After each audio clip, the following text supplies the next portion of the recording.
You are listening to the Foreign Policy Focus podcast. We cannot wait for the final proof. The smoking gun could come in the form of a mushroom cloud. Haven't you driven enough people from their homes already? Bulldoze their villages, seize their property under laws they had no part in making.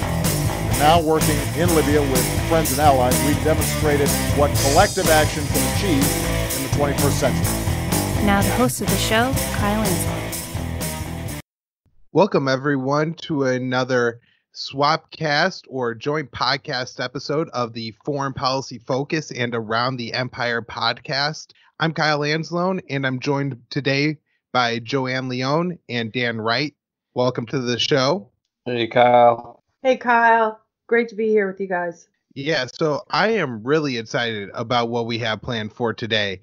Back almost 2 years ago now, I recorded a marathon episode one night with Joanne and Dan, and these are the episodes 211 through 213 of the Foreign Policy Focus podcast.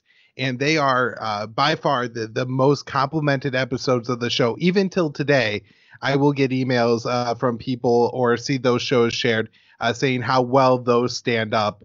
And essentially what we did on those shows is went through and debunked all the lies that they were telling, all these narratives that they were spinning. And I think what we did is dissected Russiagate in a way to make it very clear that the government or the Russiagators had absolutely no case standing. So I'm hoping that what we could do on today's show, though, is dig into what's been happening over the past couple months as the wheels have completely fallen off this narrative. And I think in a way we get to go on a little bit of an attack here and really seek and look for the truth. And so, I mean, we've had revelations like the Flynn charges being dropped, the case against Concord Management being dropped, and now we have the list of the people who look to unmask Flynn.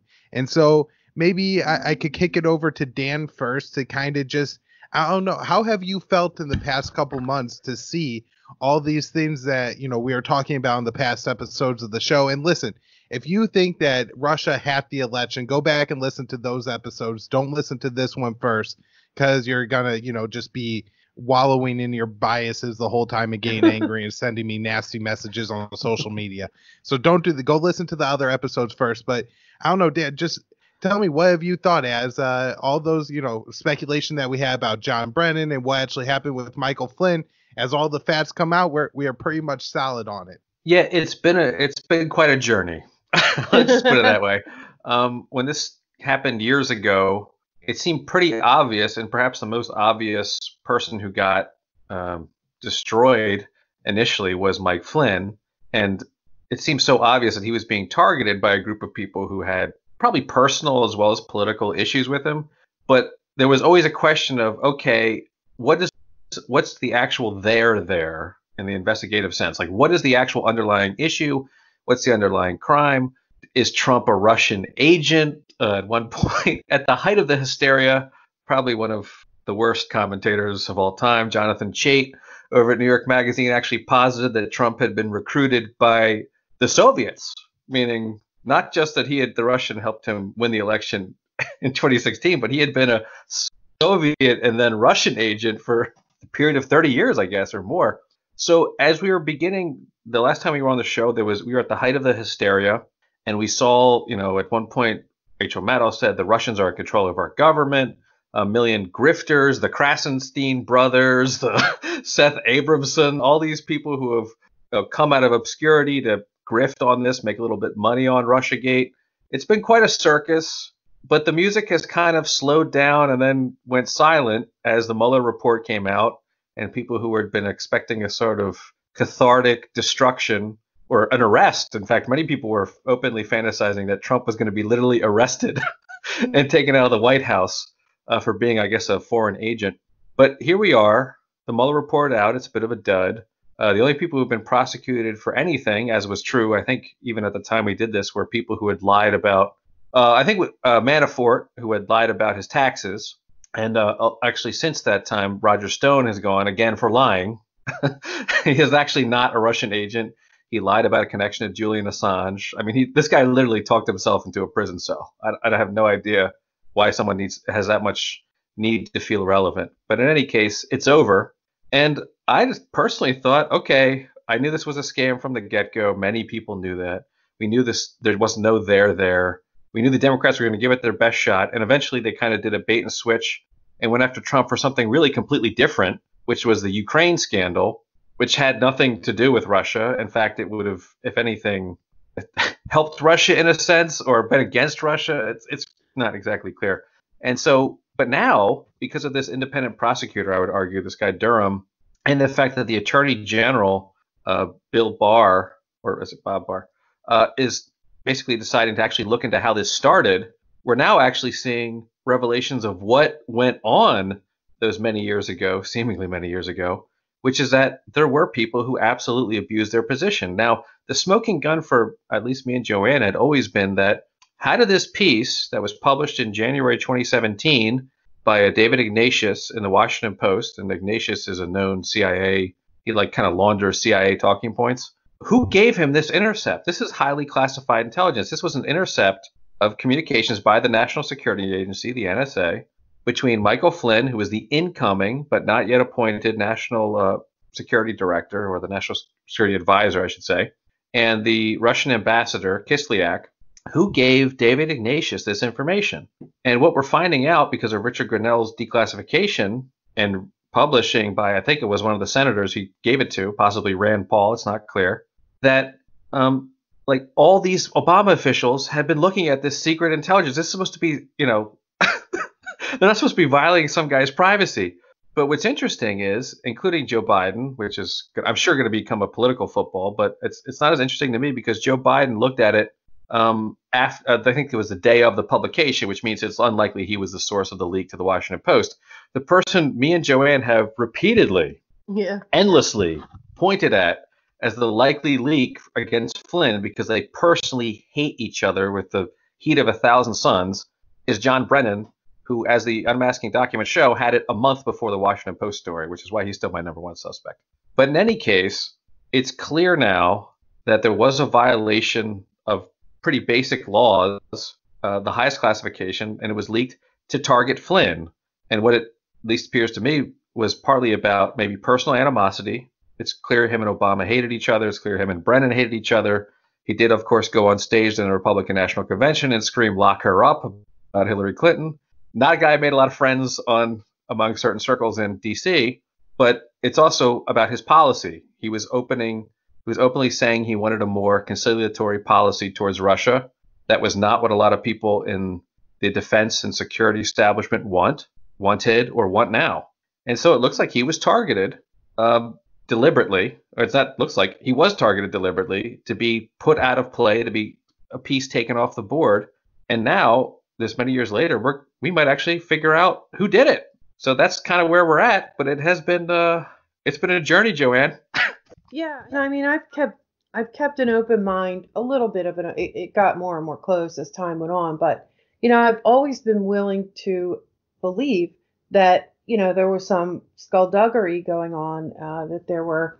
I still think that there are some things underneath, that there's more to this than maybe we'll ever know. But I did keep that open mind. I read the other opinions, and there was there were escalating levels of absurdity in my view. And just to build on a little bit, just mention a couple things, Dan. We started our podcast in, I believe it was December of 2016. It was just, right after the election. And I can remember back then in December and January, we were already suspected Brennan, right? And it was because of his history, but it was also the way he was acting. I'd never seen a CIA director act like that in public, which was kind of interesting. He was telling on himself, really. I mean, if you look at it now. It's funny. He's been, a liar and a cheater, which is what, the intelligence agencies do for a living, for his whole life. And he's still not that good at it, really. But anyway, and we, I don't know, Kyle, maybe just mention we have the rise and fall of John Brennan set of episodes too that maybe we'll link if people are interested in those. But yeah, so we suspected him from the start, and we were never disappointed. And just to go through again, why Flynn? Why this massive operation against Flynn. And it had started before Trump even announced for president. I mean, I guess it's possible that Flynn was already talking to Trump in the 2014 timeframe, but that's really when they started going after Flynn with a vengeance, right? That's when they set him up in England they said that Svetlana Lakova was a Russian agent and was a honeypot, and that he had an affair with her, and he was compromised, and this and that. So they tried that all the way as far back as 2014, and I think that's when he was fired forced to step down. But I think there are a whole ton of reasons, and way more than we even know, as to why Obama and Brennan, and I would argue the Clintons too, really, really hate Flynn. And Syria's got to be a big one. Yeah. So first of all, Flynn was an insider. The rest of the Trump campaign, they were still pretty clueless, right? But Flynn kind of like knew where the bodies were buried, right? Flynn had also, in many different ways, had a stated objective. First of all, he had criticized the CIA and the intelligence apparatus. I don't use the word community because I think it's ridiculous. So the whole intelligence apparatus, he, over time, as he was in the military and in combat zones, he was really furious at the way that everything worked, the way the intelligence, whole system worked, and he didn't feel that it worked well for the military. So there was sort of a CIA military rivalry kind of thing going on, or CIA DIA rivalry. Right. He was head of the Defense Intelligence Agency, which, for those who don't know, is a Pentagon's rival to the CIA. So there is a kind of turf war aspect to this. And more than that, like when we did an interview with John Kiriakou, I believe it was in January of 2017, even he, who is one of the biggest critics of the CIA, you could hear they have no respect for the DIA. They think that they're clowns and they're inferior. The CIA has a very superior, attitude. So anyway, so that was one of the reasons. And then so he had laid out, he wanted to restructure the intelligence agencies. He really wanted to make big changes. That was going to threaten a lot of people. Also, Brennan had done his own sort of big reorganization of the CIA, at least, and maybe he thought that maybe that was his brainchild, and didn't want it meddled with. And then in 2012, the DIA report on Iraq and Syria and ISIS turned out to be prescient. It was a warning as the Obama policy. Flynn was extremely derogatory toward the Obama's foreign policy in Iraq and Syria, and he predicted the rise of ISIS and caliphate. Most notably, though, it should be noted, is the CIA arms program for the, quote, moderate rebels, which at that time was overseen by John Brennan at the CIA. So he openly attacked Brennan's program and said basically it was going to lead to the rise of a force that almost very presciently, almost prophetic, if I can use the term, of ISIS. He basically said something like ISIS is going to form with this CIA program that John Brennan's running. And lo and behold, not only was it true, but of course Brennan saw the report, and there was no love lost after that, for sure. Yeah, we didn't get to see that report until much later. And Flynn actually went out on a sort of an interview tour. I remember a very controversial interview that he did on Al Jazeera. And so, things like that. Also, during the campaign, obviously they're going to hate him because he's sided with Trump, because I think Flynn was a Democrat before that. And a lot of people say that he led the cheers on Lock Her Up. But if you actually watch the video, the crowd is yelling Lock Her Up like they did at every rally. And he just kind of stood up there for a little bit and he laughed about it. And then he joined in for like one half-hearted Lock Her Up. He didn't lead the cheer. He really didn't. But just that was enough, right? Well, that was enough for that crowd. Yeah. And also I've seen another clip where after a terror attack in France, Flynn actually went on air and was ranting about radical Islamic terrorists and the Obama policies, being a total failure. Flynn opposed the Iran deal. Now, I don't know, did he do anything in the background to undermine it? I don't know. On election day is this? It was November 8th, 2016. There was an op-ed published in The Hill, and it's titled, "Our Ally Turkey is in Crisis and Needs Our Support." And just one quote from it is, "The Obama administration is keeping Erdogan's government at arm's length, an unwise policy that threatens our long-standing alliance. The primary bone of contention between the U.S. and Turkey is Fethullah Gulen, a shady Islamic mullah residing in Pennsylvania, whom former President Clinton once called his friend in a well-circulated video." So you can see here why the Clintons are probably really pissed off at Flynn too, because, this is like 5 months after the attempted coup on Erdogan, which happened in the summer of 2016. So, and then we know later that James Woolsey ratted Flynn out for being in some kind of a meeting where they were going to possibly try to extract Fethullah Gulen, because Erdogan was standing his ground and he was like not going to cooperate. It was he had pretty lot of reasons to be upset about that coup, and whether they were trying to pacify Erdogan or they had I don't know. I think Flynn. I don't know whether Woolsey's story is 100% accurate, but And people should note Woolsey is also another former CIA director. yeah, he is, and he's also invested in Genie Energy in the Golan Heights, and he's got some interesting investments. Yeah. Also, I think a lot of the stuff I think got set in motion before Flynn's role was exactly clear, because there was a lot of talk during the campaign that he would actually be the VP, that he would be the vice presidential nominee, and I think that probably kicked some of this into overdrive. The thought that he would be second, he would be a vice president to Trump, almost like a Dick Cheney type figure, meaning not only would he have an influence, but he could really be pulling the strings. I think that absolutely exacerbated what I think partly, one of the things you'll see about the Flynn fiasco here is how sloppy it is, how obvious it is. I mean, how many people could have possibly had access to the intercepted phone call between the Russian ambassador and Flynn? It's a very small group of people, which is why this investigation, which has taken years for some reason, well, actually, it's not a question of why it's taken so long, but is actually not going to be that difficult, right? There's only a handful of people who have access. This is considered, intercepted calls by the NSA, for those who don't know, is like the crown jewel of American intelligence, the intercepted phone calls of foreign leaders.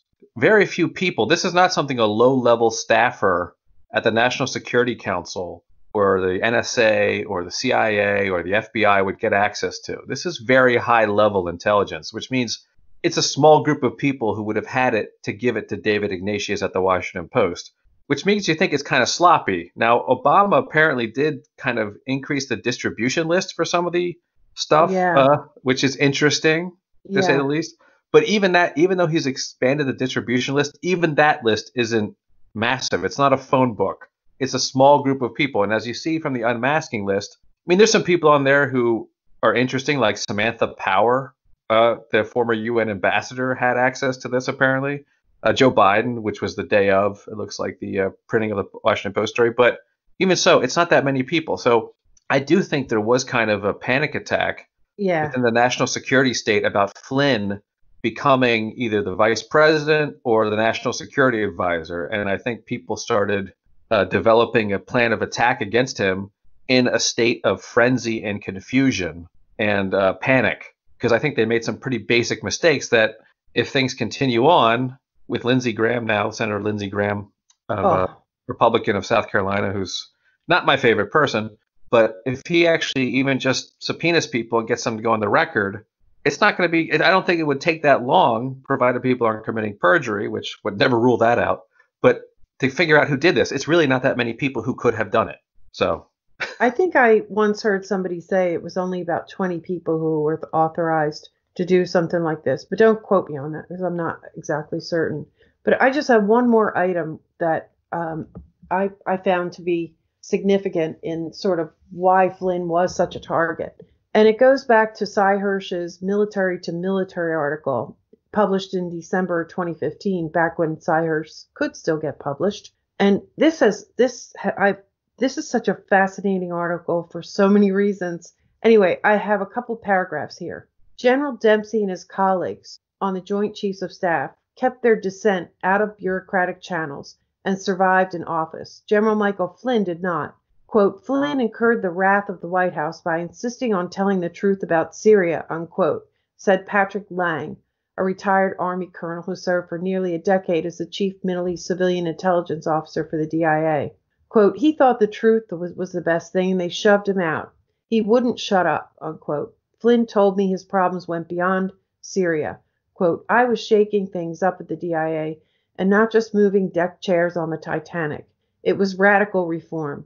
I felt that the civilian leadership did not want to hear the truth. I suffered for it, but I'm okay with that, unquote. In a recent interview in Der Spiegel, Flynn was blunt about Russia's entry into the Syrian war. Quote, we have to work constructively with Russia. Whether we like it or not, Russia made a decision to be there and act militarily. They are there, and this has dramatically changed the dynamic. So you can't say Russia is bad. They have to go home. So that gives you a lot just in that paragraph here. And some of the things that Cy Hirsch reveals in this article, I don't know. I have to wonder whether Flynn may have been one of his sources. You know, that is pure speculation. I don't have anything on that. But at this point in time, December 2015, Russia had just intervened. And a lot of people who are sort of level-headed about the Syrian war know that it was pretty much over then. The regime change operation was over at that point, except John Brennan, who it may have been Cy Hirsch, or I forget exactly who it was, who said that the Syrian regime change operation, just nobody ever admitted to, it was all covert, but amazingly out in the open. So many people knew about it. But you know, they said it was John Brennan's baby, as Dan has mentioned, and he just would not see the reality of the situation, and he kept doubling down, and it kept getting dirtier and dirtier, and the arms were going into the hands of Al Qaeda and ISIS even, and it just, you know, it just got worse and worse. And so during the time frame, I'm going to segue a little bit here, during the time frame of Russiagate, you know, let's say in the summer of 2016 and through the fall, when this frenzied thing was ginned up, this was also a time when Brennan was particularly stressed, right? Because Syria was, you know, they had the failed coup in Turkey, and things were going really badly. I believe they were approaching, they're going to get back Aleppo, which was a real, you know, end gamer kind of thing, although they, you know, still didn't give up after that. But so it was a really, I could see Brennan judgment being particularly bad during this period of time because of kind of the amount of stress that he was under. And I imagine that Obama, Joanne, just to go on top of that, the operation was called Operation Timber Sycamore. Is that it? Yeah. And eventually Obama would publicly rebuke it, which is odd, but he would eventually publicly talk with Thomas Friedman of the New York Times and say the idea that these moderate rebels were going to become a fighting force was a quote-unquote fantasy, unquote. Now, I can only imagine if he said that publicly eventually when he threw in the towel on Timber Sycamore, what he was saying in private to Brennan. Yeah, like, Brennan get it together or get out. You know, I'm sure he was hearing an earful. You know, I mean, I'm sure Obama was all over him about the failure of this operation to actually produce results in Syria, despite the fact that they were spending billions of dollars. And, you know, most of the people, shouldn't laugh too hard at this, but most of the people they were giving these weapons to would get in a fight with either the rebel forces, which were Al Qaeda, the Al Nusra, which was a branch of Al Qaeda, or they would get into a fight with the Syrian Arab army. And in either instance, they would immediately get obliterated.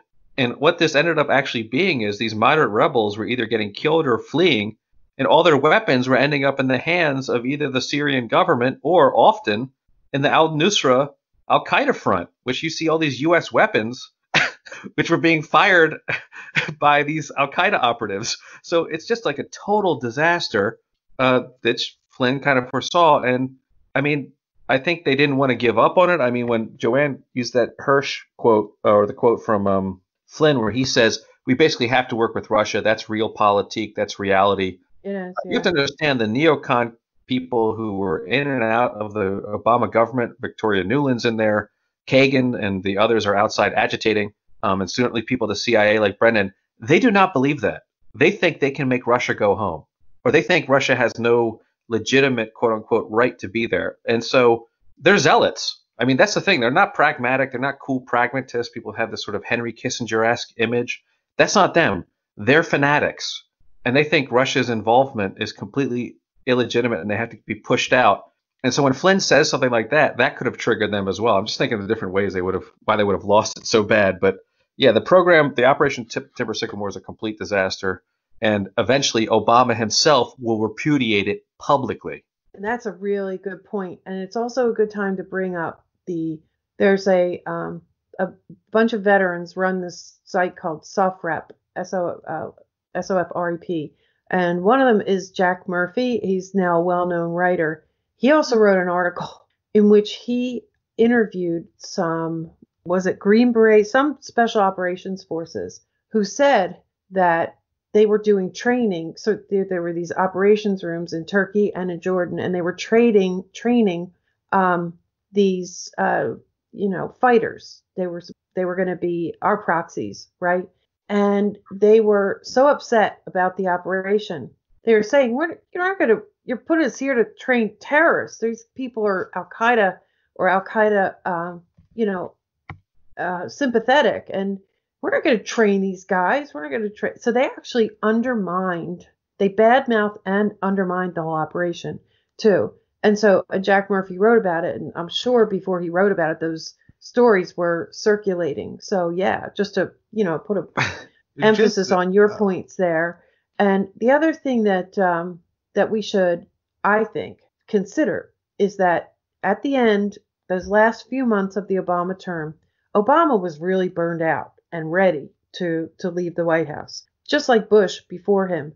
And I strongly believe that a lot of this was driven by the Clintons. I think the Clintons had already started to move in. Clinton, had all of her allies still in the State Department.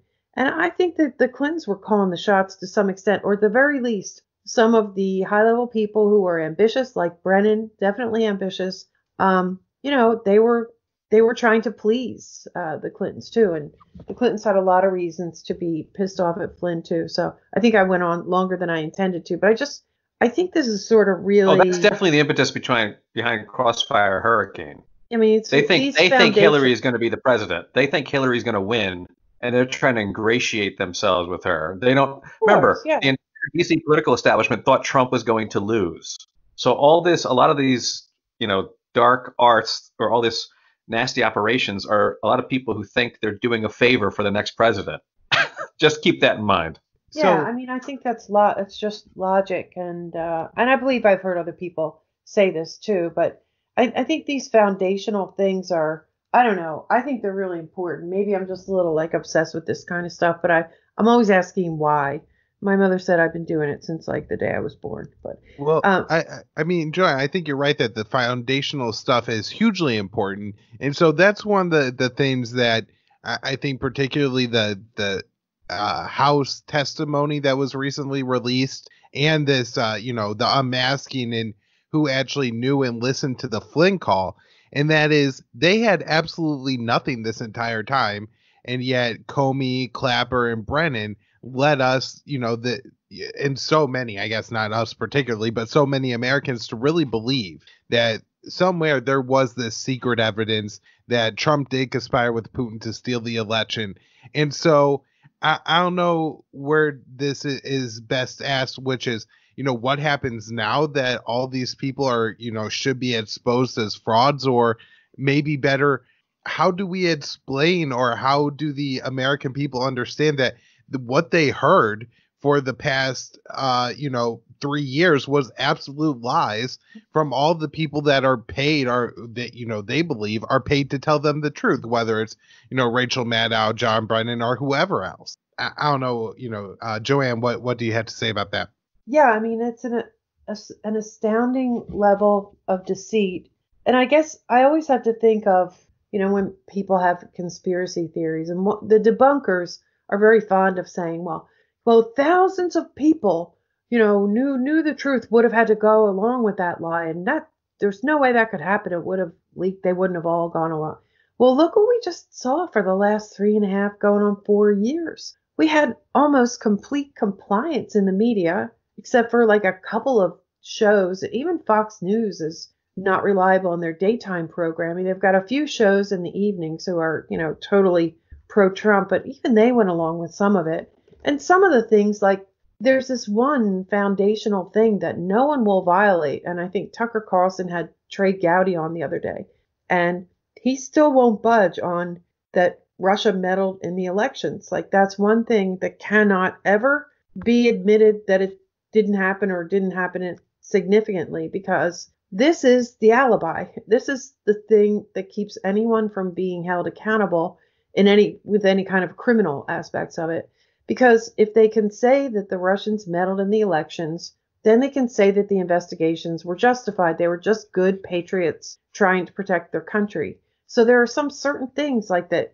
Nobody, even if they know the truth, they won't budge on it. They're very obedient to whomever it is that's calling the shots. Well, That's also, okay, go ahead. just real quick, that's a really, I think, key insight, Joanne, that as long as they could keep that the Russian meddled narrative alive, there is enough there, unfortunately, I guess, to make it, John Brennan just smelled a lot of smoke because the Russians were meddling around. And so maybe that is one of the reasons that it's so important to remember the work of like Gareth Porter and the Moon of Alabama blog debunking the Russian internet agency myth the internet agency research agency myth that, they influenced the election, and Gareth Porter breaking down how minuscule the, number of ads that they actually ran was, and explaining how it can't be anything. So, Dan, because there is really nothing that they've ever been able to prove or show for 3.5 years now that there's any evidence at all for any of their claims. I mean, at least, people who believe in UFOs could come up with blurry pictures every now or then. But look at like the Steele dossier. It's completely like, just trash now. Either things are irrelevant, like, Donald Trump was at this event at this time, or it's like the P tape that it's false. Well, the P tape was the most extreme of it, and even it's funny is that Michael Isikoff, who's been one of the leaders of this, he partnered with a truly deranged person named David Korn over at Mother Jones, who was one of the biggest Russiagators of all time. What a and crypto. has completely beclowned himself during this whole thing. It's just sad. But Isikoff even said, like, yeah, I think the P tape was based on a rumor about a strip show that Trump saw years ago. Like, even he is saying, yeah, there's no P tape. But it's also worth noting that one of the transcripts that was released is the interview with the CrowdStrike representative.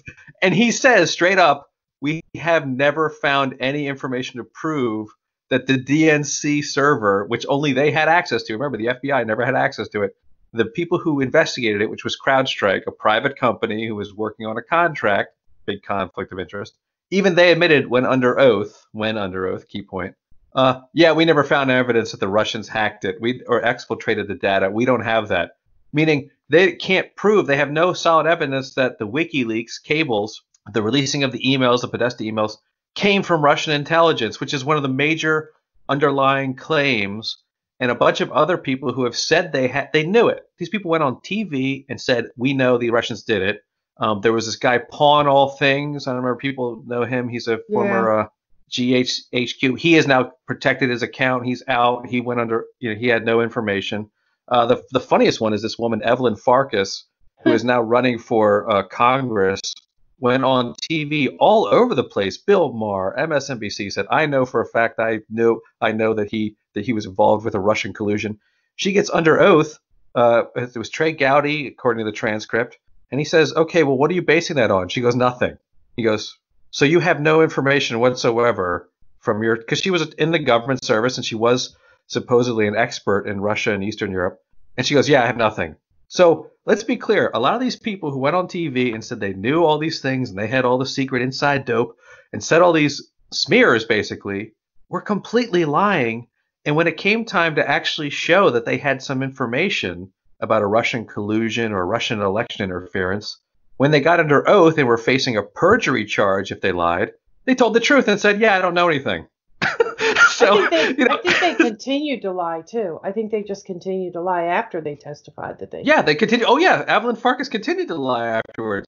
Because remember, there's no penalty, legal and apparently political, thanks to places like NBC and CNN. There's no consequences to lying to the media or the public. That's not a crime. And apparently, if you're lying in the right way, there's no even political cost. So please understand, this is partly, yes, there were hardliners, and partly they're just incredibly cynical people who rode this for every ounce they could get out of it. She went from a minor, middling official within the Obama administration to a media star and she hopes a member of Congress. So all these cynical people who are in politics tried to get on the right side of this thing, and that is a big reason why this fueled. Like Rachel Maddow, does she really believe Russiagate? I don't know, but I do know she really believes in ratings, and she got some great ratings by becoming basically, liberal Alex Jones, or what is it, Benghazi for Karens, or whatever they're saying about Russiagate. It's these people really did cynically play this game, and it's hard not to, and that's what fueled it. It's partly cynicism from these actors who never knew anything, and then also I think a genuine fear of some sort of reckoning that never was going to come anyway if Flynn and Trump pursued this new policy course. Because some people, it's worth noting, have a financial interest in a new Cold War. Apparently they might get it with China anyway, so they might have jumped the gun for no reason. But there are, people who want business. They want to have, they want to be, this defense establishment employs a lot of people, and a lot of people in D.C. who have, a Russian language background or a Russian studies background. They're not really employable in anything else. They don't really have marketable skills after 9/11.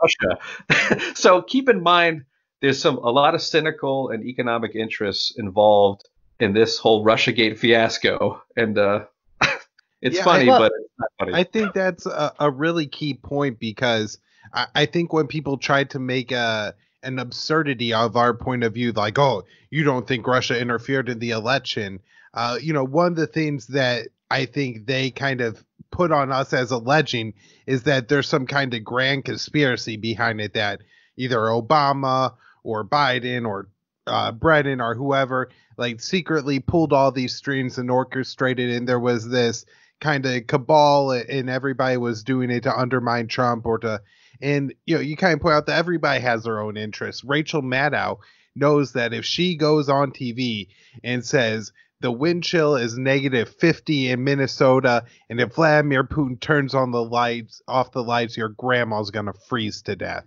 And that's the threat we face because of Donald Trump. And she knows I forgot about that her story ratings through the roof. You're not using a hypothetical, right, Kyle? You're talking about the one where they said they were going to hack the power grid. Oh, okay. For real. Yeah. For real. The wind chill may not have been correct. It may have been like -32 or something, but that was really her point. And then, all the weapons makers, they benefit huge off of this. If Donald Trump moves towards détente with Russia, do we need the F-35? Do we need this new strategic bomber that Boeing's going to get huge amounts of money on? Do we need these aircraft carriers? Do we need to upgrade our nuclear arsenal? But now we're rolling back all of our nuclear treaties with Russia, and nobody has said anything. I mean, that's one of the incredible things about the Trump $1 trillion will be spent. $1 trillion. Also, remember, that's initially, the conservative estimate. Yeah, they were bullying. Well, for the new nuclear weapons, I don't know. Right. Who knows what else they're going to spend it on?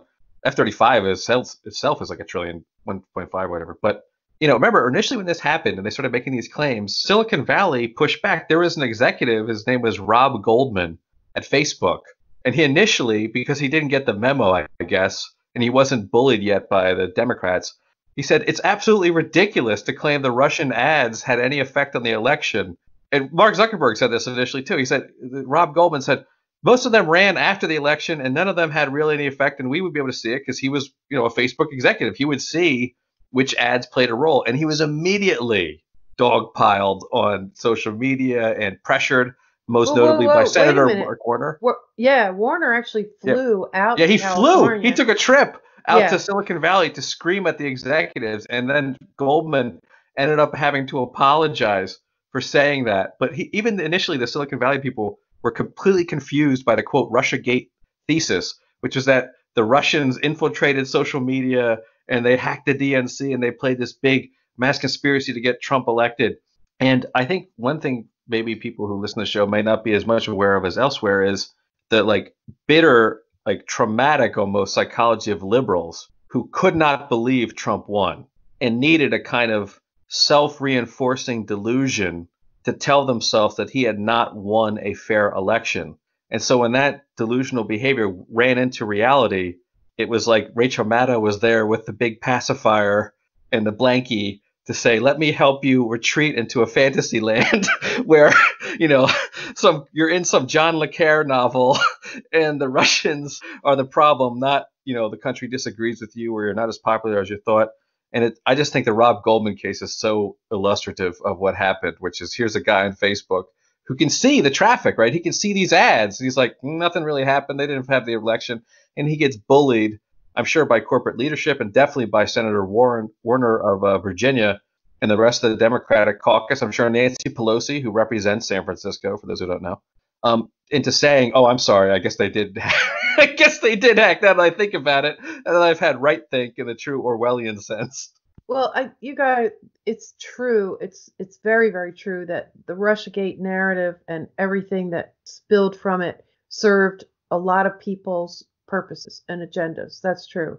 But the issue of whether there was a leader, a high-level person who was sort of keeping it all together and driving it, I think there was. I always thought that really? Clinton. Who do you think it was? I always thought it was the Clintons. They had the most to lose and the most to hide, and there had been such enormous efforts to prevent her from being, prosecuted for or even exposing the things that she did, and then, after the fact, helping her deal with the just catastrophic failure that she had just, accomplished, if you will. But now it looks like, it wasn't just the Clintons. Obama has been in the Obama, back. true. Obama. So I think the Clintons and the Obamas have a strange relationship. I know they were sort of bitter enemies for a long time, but in this, I think they had a common goal. And I do think that because the amount of power that it would take. They couldn't have done. Let's be clear. Those operations against Flynn could not have been done, including the Crossfire Hurricane. All this other stuff would not have been done without Obama's tacit, implicit, or I think with Brennan, explicit approval. So it's not like these guys can just run their own program, although people have accused Comey of doing that before, in fairness. But yeah, Edgar.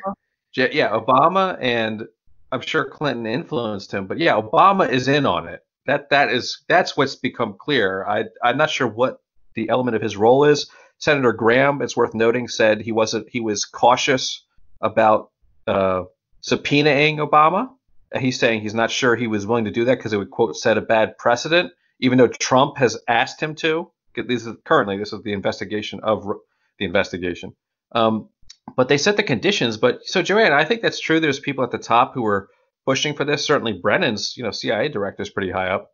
But there's also just the environment of Russiagate where there's a bunch of like grifters and peddlers and liars and fools like Evelyn Farkas or the Krasenstein brothers or Seth Abramson or these other host of grifters who, were writing fan fiction or or Democratic fundraisers. All these people who jumped in, I don't think they were getting directions. I think they're just crass opportunists.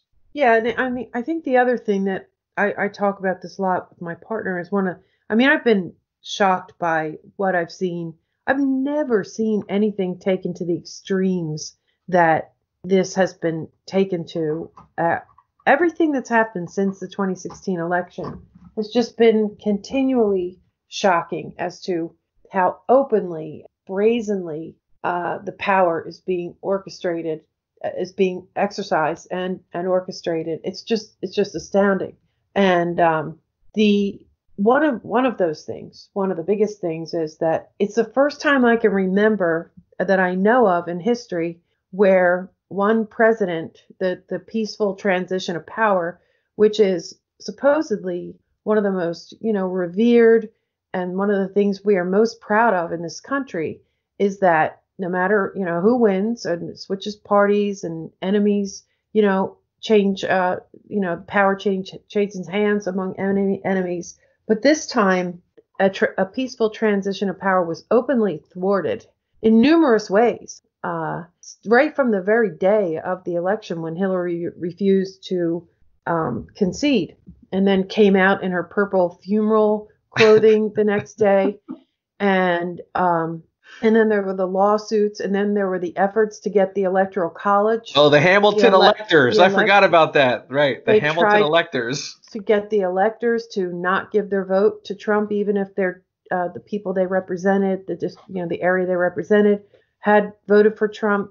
And then there was the 25th Amendment, which wasn't just a rumor. We have Rod Rosenstein talking about wearing a wire or trying to organize, the right number of cabinet members who would turn on Trump.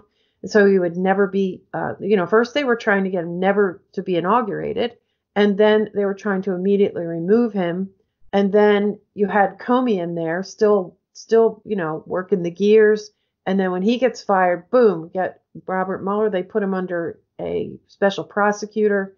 And then as soon as, Barr comes in and shuts that down, boom, then we have impeachment, right? And, after the impeachment's over, we're in a pandemic. I don't even know. But do you believe Trump's theory on this, basically, which is, he doesn't state it coherently. He doesn't state much coherently, but he's basically saying that if Jeff Sessions didn't recuse himself, this would have never been a thing. They probably would have tried to get him for something else, and I wonder if that's true, and I kind of almost agree. Like if Jeff Sessions had said, look, we're not investigating any of this, knock it off, CNN, shut up, we're done.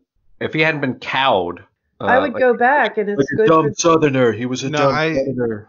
I definitely think that's right, because I think the length and the Mueller report is coming, like that narrative, that mantra kept all the, people on board the Russiagate train for a very long time.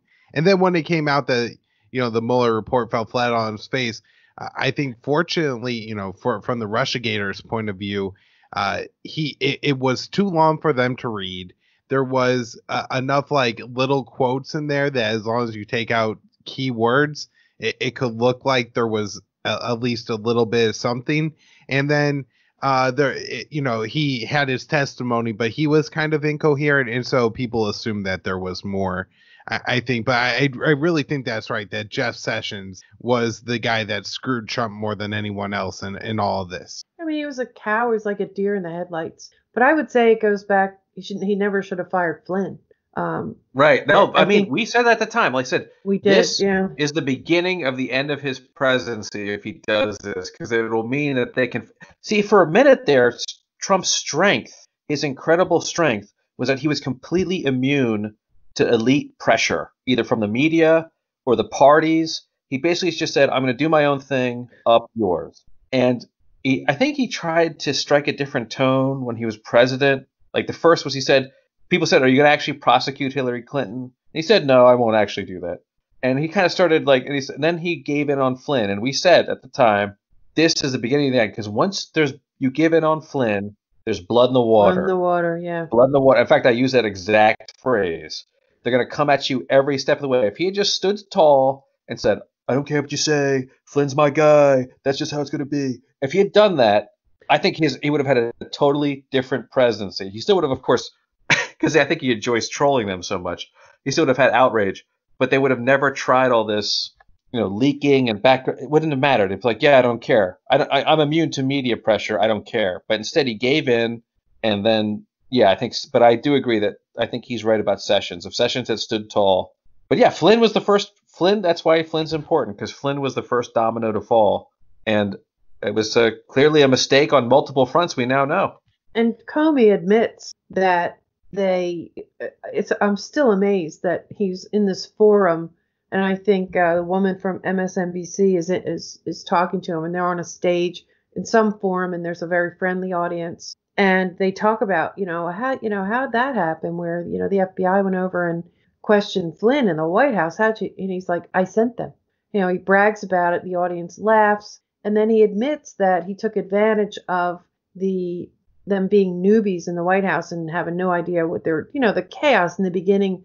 He said, I don't think I could have gotten away with this in previous White Houses. And he even mentions the Bush White House, which is sort of notoriously not. Yeah, Flynn could have completely thrown them out of his office. Like, Who are you again? I work for the President of the United States. Get the hell out of my office. Yeah, I mean, he knew That would these have been it. guys, and they said they were just going to work out some security, Yeah, but procedures Michael or something. Flynn has to know better that when the FBI comes Yeah. to your door, that they're not just your buddies looking to have a nice chat, and that you had to have your lawyer present or not agree to do it. So, I guess that is one like the craziest things about everything here. So much of it revolves around Michael Flynn, who I don't think is a particularly sharp person. I mean, I understand that he disagreed with Obama's, policy and wasn't a fan of Obama's drone policy, and that's another place where him and Brennan disagreed.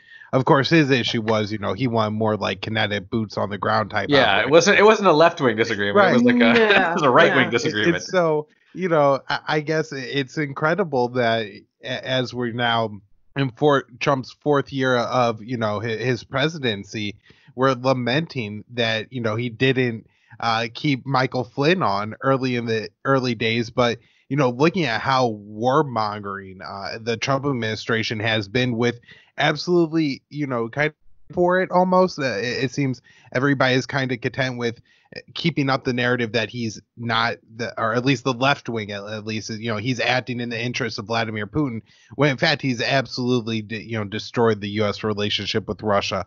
I think far more than Hillary Clinton could have even dreamed. So yeah, the problem I is he think destroyed. Yeah, you're completely right. And I mean, look at the position in Ukraine. Even Obama wasn't going to send offensive weapons in Ukraine, which is, this is why it looks like it is orchestrated from the top, to Joanne's point, because it looks like in order to disprove Russiagate, Trump went completely overboard and was so antagonistic that it did things that even Obama didn't do, which is like give offensive weapons in Ukraine. So it's a strange, yeah. I mean, he's not been a peacenik. I mean, my view of him always was he might bring down the American empire, but not on purpose. Which, Yeah, when the Soleimani killing happened, I was yeah. like, this guy's an idiot. I was like, maybe he will bring us down, but not on purpose. So I never thought he was he was a peacenik, or I think his opposition to Bush, or it was just kind of good politics because the country was sick of war. And when he was saying things, Jeb saying, my brother kept us safe, and he goes, the Twin Towers came under his reign. That's not keeping us safe, Jeb. Low energy. When he was saying things like that, it was popular. It was a populist message. But in office, he's absolutely not. He's continued the war machine going, but he has done it to a degree that's so incompetent and polarizing that other countries are refusing to cooperate with us a lot. And if enough countries refuse to cooperate with the American empire, including allies, by the way, including Western Europe, it's going to be hard to keep that thing going. So I always thought he was the anti-imperialist candidate, but not because he was consciously anti-imperialist, for the record.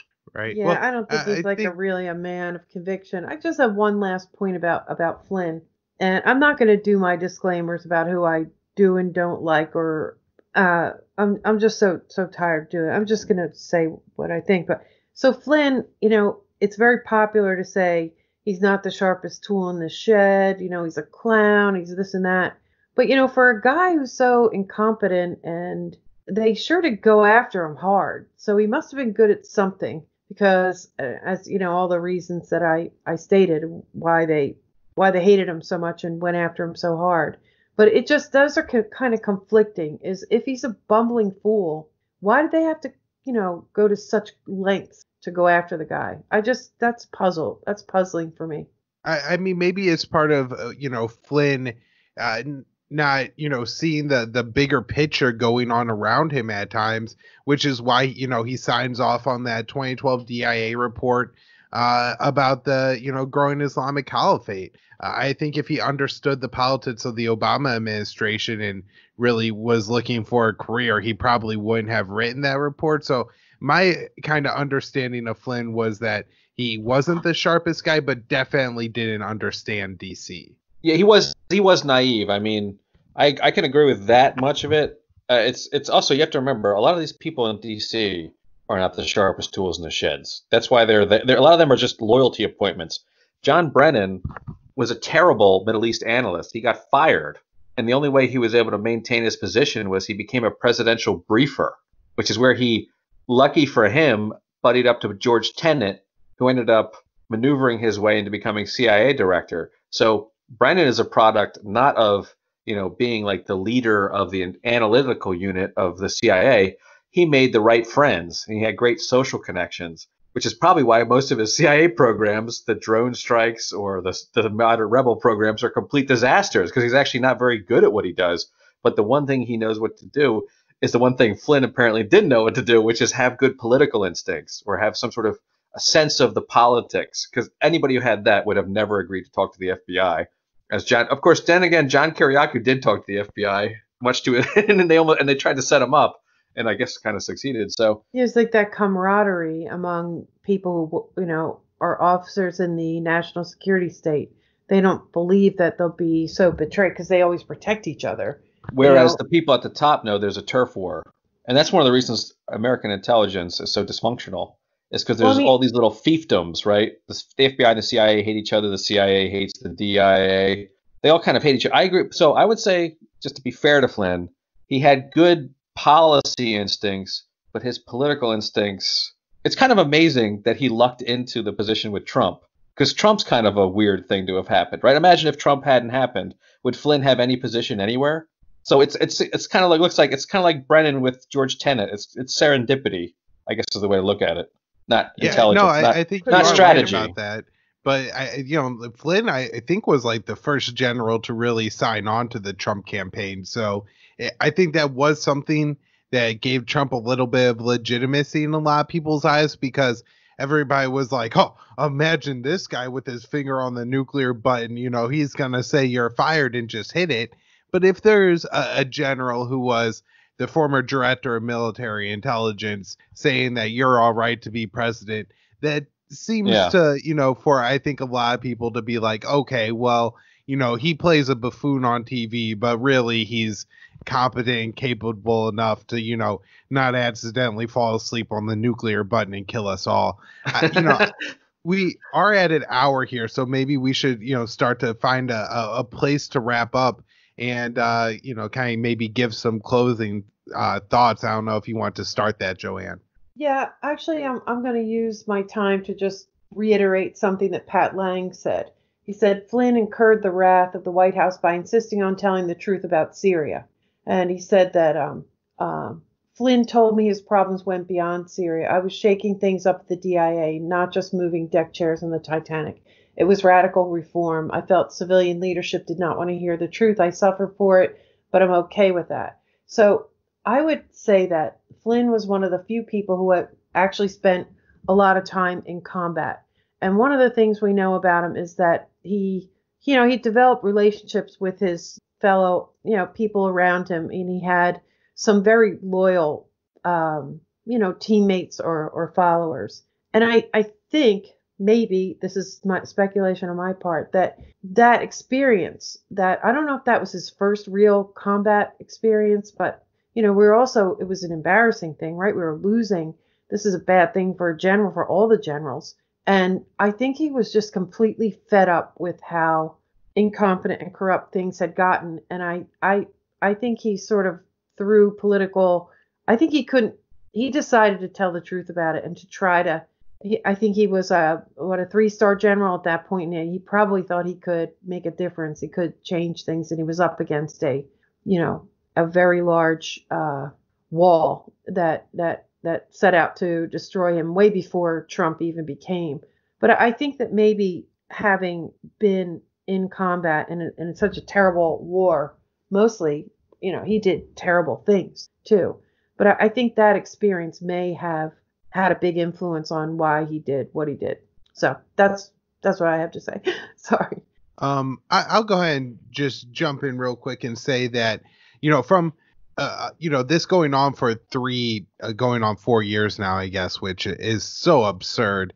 I was starting to feel a little bit burnt out on it over the past year. I have felt like, especially by the end of 2018, that any meaningful claim made by the Russiagators had been thoroughly debunked, and there wasn't anything left to stand on. And yet it didn't appear that the truth was going to come out. And so it was kind of like, playing a game and ending in a 0-0 tie where you did everything you could, but you couldn't score any points. And so you tie and everybody just kind of goes home thinking what they had coming in. But over the past like 2 or 3 months, I think a lot of progress has been made in revealing the origins and the truth of what actually happened with this whole Russiagate narrative. And I'm very excited about getting some more of that truth to come out with, the charges being dropped against Concord management, and that I think helping to reveal the whole fraud around the Internet Research Agency, the charges being dropped against Michael Flynn, that revealing, again, the whole fraud around this having anything to do with Russiagate or conspiring to hack the election, and now the unmasking and, the list of who unmasked, in a way, kind of unmasking themselves, the Obama administration officials who went and looked into this, having more clues behind who potentially was, again, that original leaker to the WashPo. I think that the John Brennan claim is very strong, although Samantha Powers is a very dangerous person, and I saw her name very first on that list. And yep, she was first. Yeah, that's right.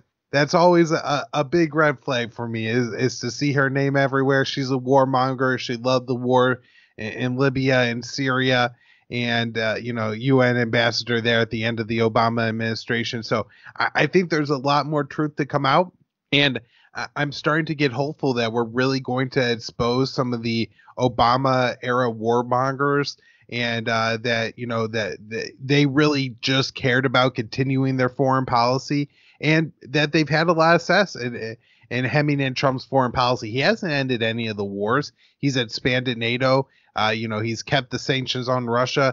He's ramped up the sanctions on Iran, North Korea, Cuba, Venezuela. It seems like they kind of got their way in hemming in Trump's foreign policy, but now maybe we could get our way in exposing some of them, if at the very least, liars and frauds, and not throwing them in jail for being treasonous. So okay. I'll let you take it. You want me to wrap up? Okay. Yeah. So some closing thoughts and some things to look forward to. So I think there is a tail end, there is a coda to the Russiagate saga, which I can agree with Kyle. I was also getting a little sick of it and kind of like, all right, well, we just wasted 3 years. There's been some, also, by the way, people should know, on the left, not everyone on the left has gone tinfoil hat on this Russiagate stuff. There's been a lot of people on the left. One name that comes to mind is Aaron Mate, who is furious about this, and Glenn Greenwald, of course, Glenzilla, never forget about Glenn, who have said, like, look at how much time and energy was wasted, because these are anti-Trump people who say Russiagate has sucked the air out of the room of all the other things they could have gone after Trump about, and it's all been this conspiracy theater and national security state theater rather than whatever his immigration policies, even emoluments if you really care, or other things that Trump's done.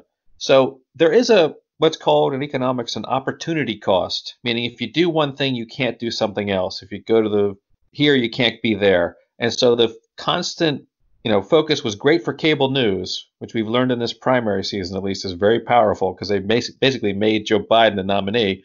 But so it was great for ratings, but it wasn't good for the country, and it certainly wasn't true. So there's that. So the left is also upset with this conspiracy mongering, and I know I've been frustrated by it, and I thought it was always BS from the beginning, and I still believe that, and I think we have been, dare I say, vindicated. But going forward, what's really important is not just what Bill Barr and Richard Grenell, who Trump recently put in, who did the unmasking. Something to really watch for people who care about the Russiagate and the comeuppance of the Obama officials who were behind it is this independent investigation by U.S. Attorney Durham. This is U.S. Attorney for the Connecticut, John Durham. He has his own investigation going on, and he has been going, quote unquote, full throttle all over this to get to the bottom of this. So while there may be hearings now, Senator Graham has talked about them. I know Senator Rand Paul has said he wants information. Obviously, there's been a shakeup today. Actually, maybe for those who don't know, Richard Burr, who was caught in some sort of insider trading scandal, like he dumped a bunch of stocks when he found out about COVID-19, the coronavirus. So he stepped down temporarily from chair of the Senate Intelligence Committee. For those who don't know, the House controls the House is controlled by the Democrats. They're not going to do any investigating of Russiagate. They're not going to investigate the investigators there. That's not going to happen. So it'll have to be done in the Republican-controlled Senate. So I don't know who replaces Richard Burr, if it's someone who wants to do this or not on the Intelligence Committee. Lindsey Graham has showed an interest in wanting to do this. Rand Paul has shown an interest. Josh Hawley of Missouri, Republican of Missouri, has shown an interest. But all the while this is going on, and all the while Richard Goodell and Bill Burr, separately and out of sight, has been John Durham, the U.S. Attorney for Connecticut, researching this, reviewing this. And so even if you get a little discouraged on what's happening now, please understand there is another shoe that will drop, and it could be pretty significant when it does. So keep that in mind. It could, but we don't know. We don't know what he's doing. We can't see anything he's doing. He could have a whole bunch of bodies lined up, or it could be a dud. Although I have to say, I find it very hard, given what we already know about Peter Strzok and Lisa Page and McCabe. By the way, we forgot this. Let me add this now that as we're closing out. Andrew McCabe, not only is he in trouble for lying to the FBI about a leak, which he was not prosecuted for, he was leaked something to the Wall Street Journal. He's been accused by one of the FBI agents of trying to alter a 302 on Flynn, meaning the report on Flynn, right? The report, that's what they're called, 302s. He's saying he tried to rewrite the report. For those who don't know, the FBI, unlike professional law enforcement, does not record their interviews. They rely, which is good because they try to lie about people, and it's hard to do if you have a recording of it, I guess. In any case, they write something called a 302, which is a narrative. And one of the FBI investigators said Andrew McCabe tried to tamper with the evidence. So Andrew McCabe could be, once again, in danger of being grand juried for an indictment. So keep in mind, I don't know what John Durham's doing. Nobody does. But this could be an interesting development in Russiagate. So don't write it off yet. We don't know. That's my closing point. Yeah, I mean, I hope he is, because I don't care which political side it benefits, but just to try to set some of the things right. But he's taking an awful lot of time. Bill Barr has pretty much admittedly said that his goal is to restore the reputation of the law enforcement. He's really talking about the whole national security state. And, they just renewed FISA. And Durham is taking a lot of time, and time is really running out, right? All kinds of electoral politics is getting mixed in with it now, and Trump's in real trouble. So I do wonder whether some of this rapid declassification and release of information, some of the things that we're seeing around by a relative few people who are getting some of this information out, I think some of them were waiting for Durham. And I wonder whether they're starting to lose faith. I always worried that Barr and Durham were just going to drag this thing out until, till the election or soon before the election, until it was too late to really do anything about it, like, prosecute anybody, and then just get Trump out of office, and then they could all sweep it under the rug. So I have less confidence. You think he's trying, he's dragging his feet on purpose? Yeah, I do. I don't. Well, no, I don't. I have a feeling. I have a feeling there's a bomb that's going to drop. We don't know. We're speculating. But I'm afraid of that. You're a skeptic. You're a skeptic. I'm a little bit optimistic on the Durham. I think when he finally comes out, he's going to have something to show for it. Otherwise, he's an idiot, right? I mean, otherwise he spent months upon months. Then again, I guess it could be I guess it could be Mueller report part 2. Depends on your perspective. He's an idiot or he's a hero. Right. So right. I am a skeptic, Dan, but I'm rooting for you.